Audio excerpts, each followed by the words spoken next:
नमस्कार, मैं doctor Anjali Dubey Gideon history channel में पुनः आपका स्वागत करती।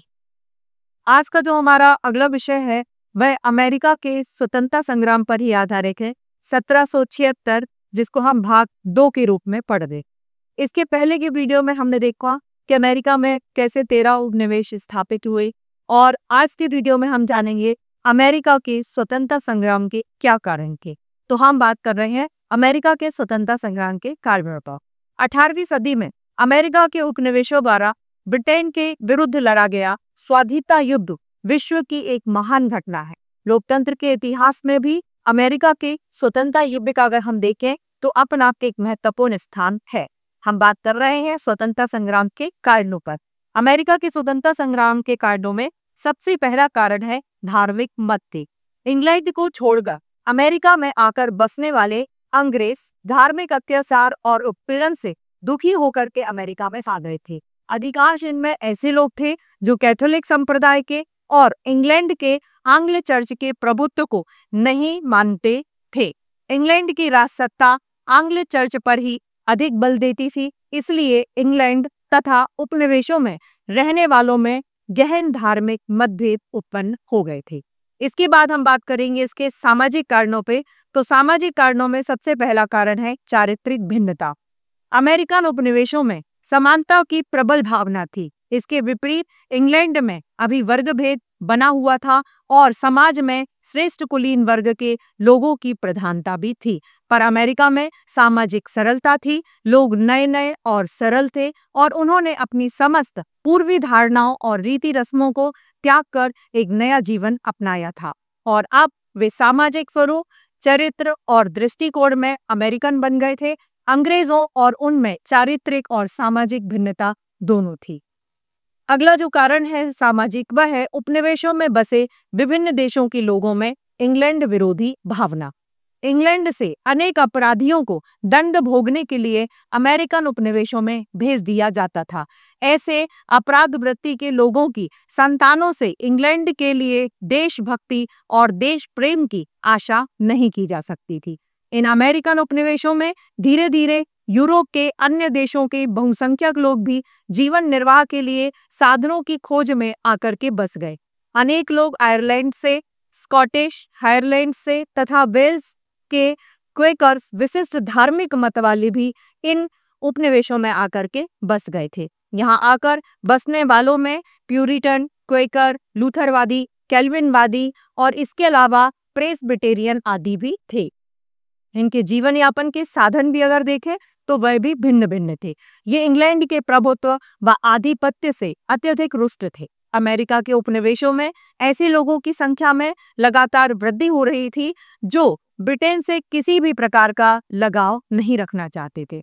वे ब्रिटेन का प्रभुत्व, आधिपत्य और नियंत्रण किसी भी प्रकार से स्वीकार करने को भी तत्पर नहीं थे और उनमें इंग्लैंड के विरुद्ध तीव्र असंतोष और विद्रोह की भावना लगातार बलवती होती आ रही थी। तीसरा कारण है सामाजिक और शैक्षणिक जागृति। अमेरिकन उपनिवेशों में जीवन में स्थायित्व और समृद्धि आ जाने के कारण वहां सामाजिक जागृति और शैक्षणिक प्रगति अधिक हुई। वहां क्वेकर मतावलंबियों ने अनेक श्रेष्ठ शिक्षण संस्थाएं भी स्थापित की। वर्जीनिया और मैसाचुसेट्स में कॉलेज स्थापित भी किए गए। शिक्षा की प्रगति के साथ साथ पत्र पत्रिकाओं ने भी जन जागृति में वृद्धि की। 17वीं सदी के अंतिम वर्षों में अमेरिका के कैम्ब्रिज नगर में प्रथम मुद्रणालय स्थापित किया गया और सन 1704 में बोस्टन नगर में बोस्टन न्यूज लेटर नामक समाचार पत्र को भी प्रकाशन उसका हुआ था। सन 1719 में अमेरिकन मर्क्यूरी और सन 1725 में न्यूयॉर्क गेजेट प्रकाशित हुए थे। शिक्षा और पत्रकारिता ने लोगों में नव जागृति, नवीन दृष्टिकोण और स्वतंत्रता व राष्ट्रीयता की भावनाएं भी उत्पन्न कर दी थी। चौथा जो कारण है वह है आत्मनिर्भरता का बोध। लगभग 150 वर्षों से अमेरिका में उपनिवेशों में लोग लगातार बसते जा रहे थे। प्रारंभ में उन्हें अनेक कठिनाइयां एवं संघर्षों का सामना भी करना पड़ा, परंतु वे धीरे धीरे अपनी आवश्यकताओं की पूर्ति करने में आत्मनिर्भर हो गए थे। उनमें आत्मनिष्ठा और आत्मसम्मान की जो भावना थी वह बढ़ी और अब उन्होंने इंग्लैंड पर निर्भर रहना और उसकी सुरक्षा व नियंत्रण में रहना अहितकारी समझा।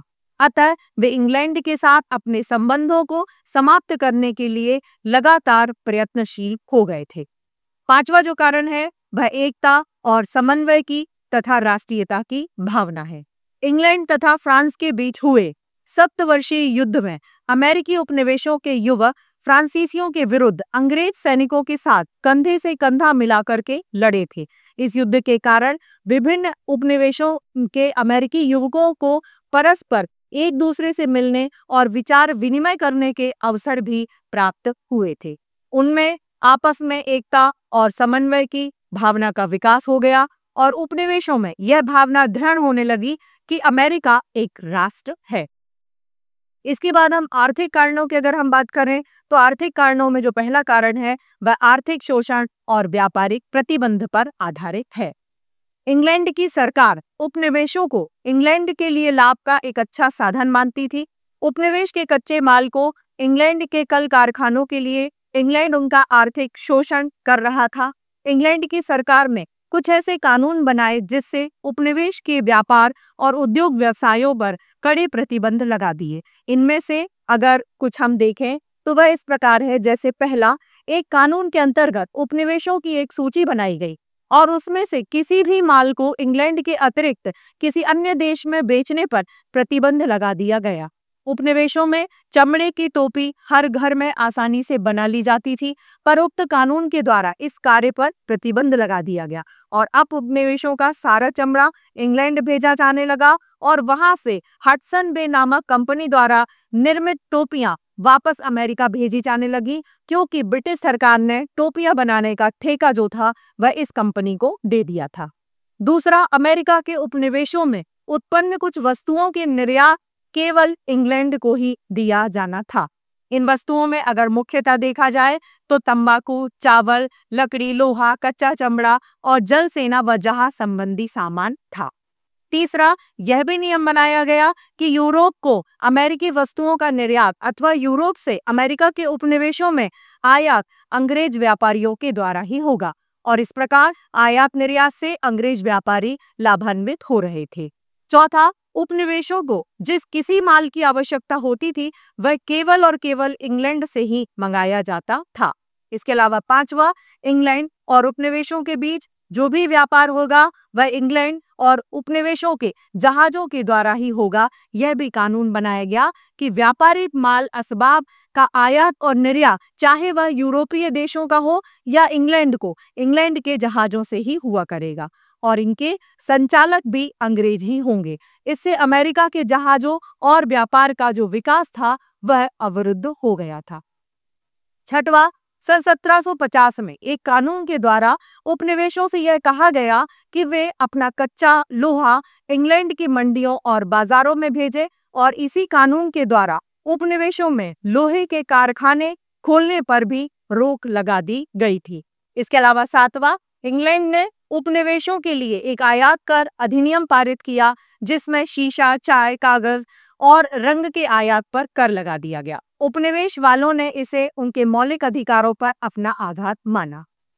अगला, तस्करी को रोकने के लिए इंग्लैंड ने अमेरिका में एक विशेष एडमिरल का न्यायालय स्थापित किया और उपनिवेशों के गवर्नरों को आदेश दिए गए कि वे कड़ाई से नियमों व कानूनों का पालन करवाएं। इन सब कड़े प्रतिबंधों से इंग्लैंड के विरुद्ध विद्रोह की भावना जो थी वह लगातार बढ़ती ही गई। दूसरा, हम बात करेंगे प्रतिबंधों वाला घोषणा पत्र। यह भी प्रमुख कारण था। इंग्लैंड की सरकार में उपनिवेशों के लिए एक ऐसा घोषणा पत्र प्रसारित किया जिसमें उपनिवेशों के उद्योग धंधों और व्यापार पर अनेक नियंत्रण और प्रतिबंध लगा दिए गए थे। इन नियंत्रण और प्रतिबंधों की अगर हम बात करें तो इनमें से कुछ इस प्रकार थे, जैसे उपनिवेशों द्वारा वस्तु विनिमय और व्यापार के लिए करेंसी नोट छापने पर प्रतिबंध लगा दिया गया था। दूसरा, उपनिवेशों के लिए समस्त आवश्यक चाय ब्रिटिश ईस्ट इंडिया कंपनी से ही खरीदना अनिवार्य कर दिया गया।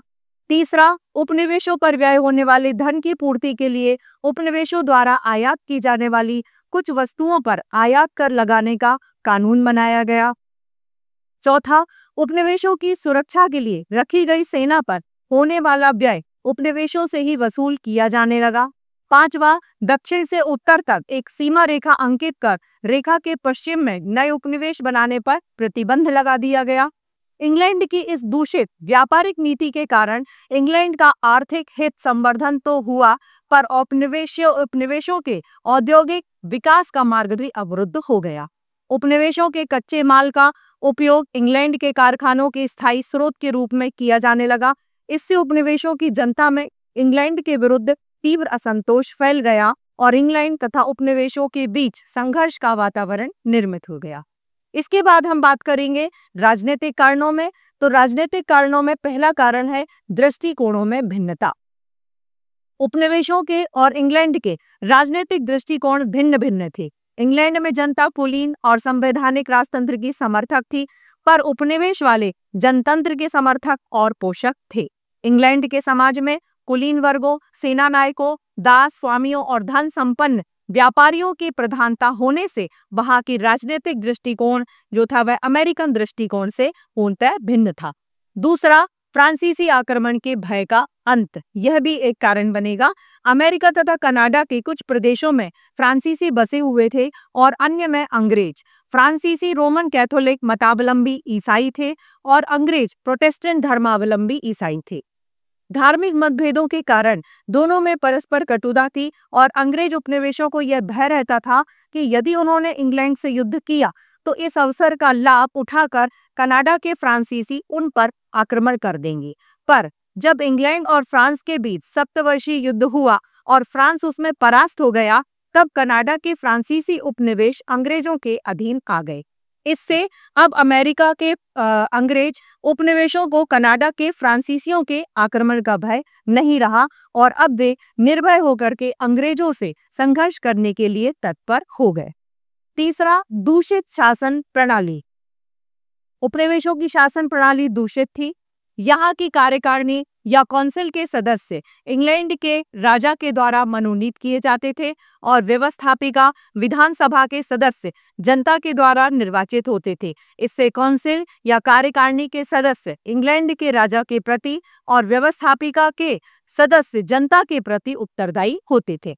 इससे कार्यकारिणी और व्यवस्थापिका सभा में परस्पर निरंतर संघर्ष होता रहता था।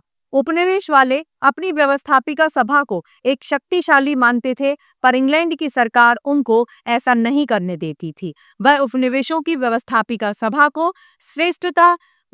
की श्रेष्ठता को मान्यता नहीं प्रदान कर रही थी। चौथा कारण अगर हम देखें तो स्वतंत्रता की भावना और प्रशासन की समस्या पर आधारित है।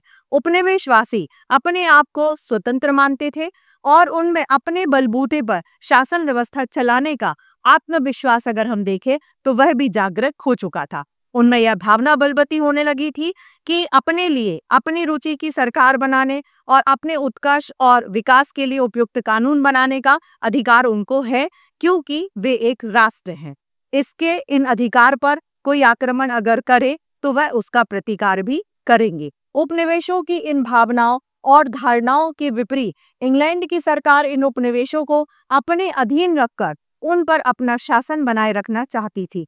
उपनिवेशों के सर्वोच्च अधिकारी राज्यपाल गवर्नर ब्रिटिश सरकार द्वारा नियुक्त होते थे, किंतु उपनिवेशों की धारा सभाएं विधानसभाएं जो थी उन पर नियंत्रण रखना और सर्वोच्च सत्ता अपने हाथों में रख करके संचालन करना चाहती थी। पांचवा जो कारण है वह उपनिवेशों की सुरक्षा व्यवस्था पर आधारित है।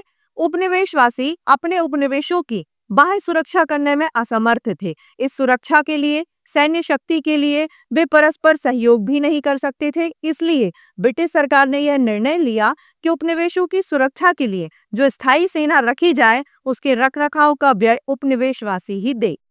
इसके लिए आवश्यक धन की प्राप्ति के लिए ब्रिटिश सरकार ने उन उपनिवेशों पर कुछ कर भी लगाए। उपनिवेशों ने इसका कड़ा विरोध किया और उनमें इंग्लैंड विरोधी जो भावनाएं थी वह और अधिक तीव्र हो गई। छठवां, युद्ध का अनुभव, यह भी एक प्रमुख कारण है। सप्तवर्षीय युद्ध के दौरान अमेरिकी उपनिवेशों के अनेक अंग्रेज युवक सेना में भर्ती हो गए और उन्होंने बड़े उत्साह व अभिरुचि और वीरता से और साहस से युद्ध भी किए। उपनिवेशों के इन अमेरिकी युवकों को परस्पर समन्वय करके एकजुट होकर के युद्ध करने का अनुभव भी प्राप्त हो गया उन्होंने युद्ध और रण कौशल संबंधी बहुत सी बातें भी सीख ली थी और अब वे ब्रिटिश सरकार से भी युद्ध करने को तत्पर हो गए थे। उन्होंने यह सीख लिया था कि किस प्रकार सेनाएं और साधन एकत्र कर संगठित करके एक सह उद्देश्य के लिए इंग्लैंड से युद्ध किया जा सकता है। सातवां जो कारण है वह ग्रेनविल की नीतियां और कठोर कानूनों पर आधारित है। इंग्लैंड के तत्कालीन प्रधानमंत्री लॉर्ड ग्रेनविल ने सन 1763 में यह अनुभव किया कि अमेरिकन उपनिवेशों पर बहुत व्यय हो रहा है और इस व्यय की पूर्ति के लिए उपनिवेशों से प्राप्त धनराशि अपर्याप्त है।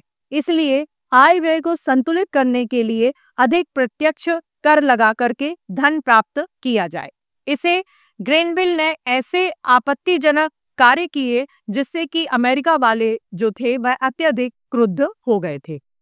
जैसे सबसे पहला, अमेरिका की तस्करी और चोरबाजारी को रोकने के लिए ग्रेनविल ने एडमिरल कोर्ट की स्थापना की और इसमें तस्करी में लिप्त अपराधियों को कठोरतम दंड की व्यवस्था भी की थी। दूसरा, सन 1764 में मेलिसेस एक्ट शोरा कानून पारित किया गया और इसके अंतर्गत सभी स्थानों से आए शोरे पर कर लगा दिया गया और शोरे से उत्पन्न विदेशी रम का आयात बंद कर दिया गया।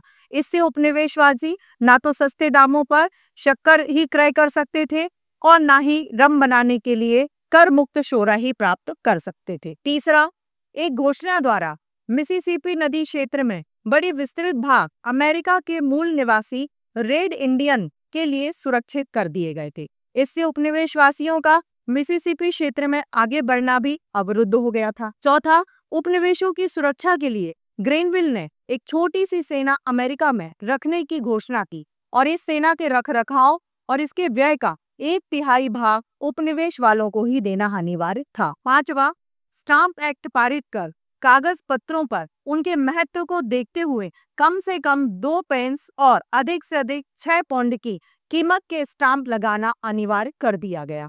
उपनिवेशवासियों के लिए इन कर कानूनों की व्यापकता और इनकी अवहेलना करने पर कठोर दंड प्रावधान दोनों ही अवांछनीय और असंतोषजनक थे। उन्होंने इसका कठोर विरोध भी किया।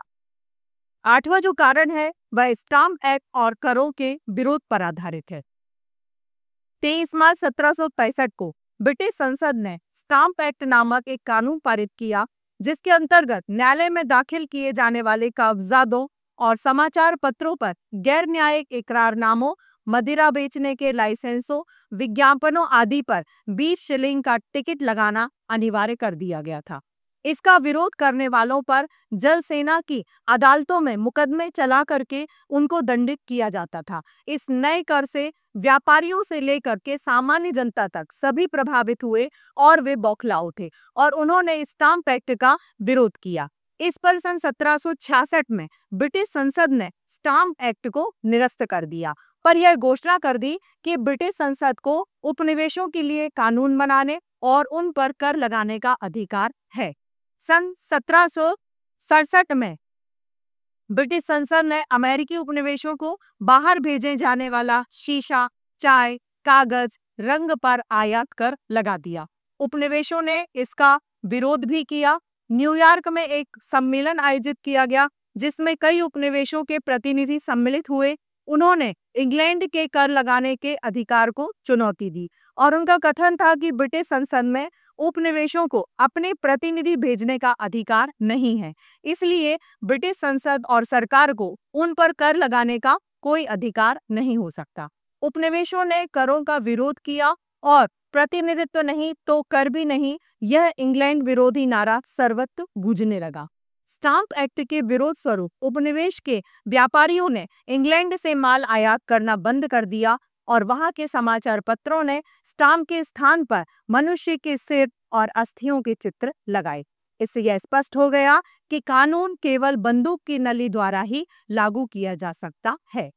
इस पर ब्रिटिश सरकार ने रंग, कागज और शीशे पर से आयात हटा दिया पर चाय पर उसे यथावत रखा गया, पर उपनिवेशों को इससे भी संतोष नहीं था। नौवां जो कारण है वह बोस्टन टी पार्टी सन 1773।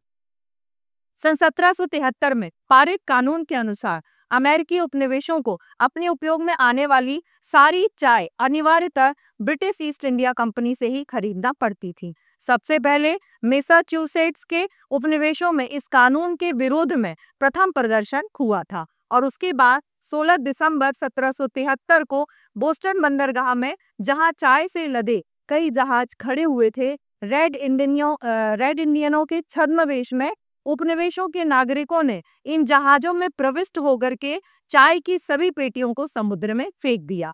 इस कृत्य को बोस्टन टी पार्टी कहा गया। इसके बाद अनापोलिस नामक बंदरगाह में यही कृत्य दोबारा दोहराया गया, पर यहाँ चाय की पेटियों के साथ साथ अंग्रेजी जहाजों को भी समुद्र में डुबो दिया गया। इस घटना के प्रतिकर के रूप में ब्रिटिश सरकार ने बोस्टन बंदरगाह को बंद कर दिया और इस समय सन 1774 में ब्रिटेन के तत्कालीन राजा जॉर्ज ने उपनिवेशों को लक्ष्य करके कहा था कि न्यू इंग्लैंड में उपनिवेशों ने विद्रोह कर दिया है, वे स्वतंत्र अथवा इंग्लैंड के अधीन है, इसका निर्णय सिरों के फूटने से ही होने दिया जाए। यह उपनिवेशों को एक चुनौती थी। उपरोक्त वर्णित सभी कारण अमेरिका के स्वतंत्रता संग्राम के लिए उत्तरदायी माने जा सकते हैं। मैं आशा करती हूँ कि आज के इस वीडियो के माध्यम से आपको अमेरिका के स्वतंत्रता संग्राम के क्या कारण थे, क्या उसका तत्कालिक कारण था, यह बहुत अच्छे से समझ में आ गया होगा। धन्यवाद। आज का वीडियो जिन संदर्भ ग्रंथों पर आधारित है वे आपकी स्क्रीन पर हैं। आप उन्हें देख सकते हैं और इनका अध्ययन कर सकते हैं।